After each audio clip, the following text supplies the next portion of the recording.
Hey, another turbo video. So yesterday we talked about the tools, food scales and bathroom scales and measuring cups and all that other type of stuff. That's all great to start to measure your food, but then you have to document it. So you have to be able to track it. There are a bunch of different ways to do that. Nowadays there are a lot of apps. MyFitnessPal and Lose It are two very popular and common ones. I happen to use MyFitnessPal, where you can look up any food on the planet and determine its calories, its amount of protein, carbohydrates, fat, and macronutrients, sodium, all that other type of stuff. You can figure all that out.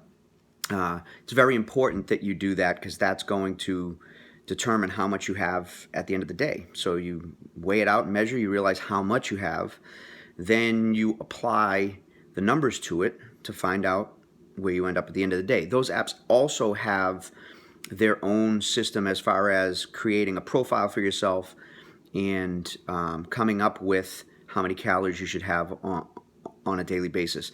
They usually are a little bit higher than I like to do, particularly for weight loss people, maybe not for people that are trying to gain weight.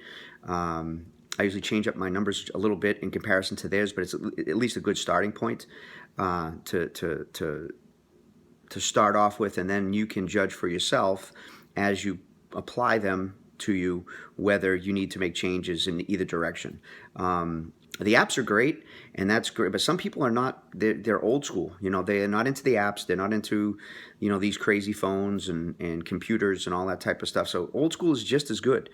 But how do you do that? Well, it's pretty simple. There's a book right here called The Complete Book of Food Counts by Corey Netzer. This is an older version, but it has everything from McDonald's French fries to carrots and anything in between that you can look it up and you can determine all of those things just like the app does. The app can make it a little faster, but sometimes people like to do it old school.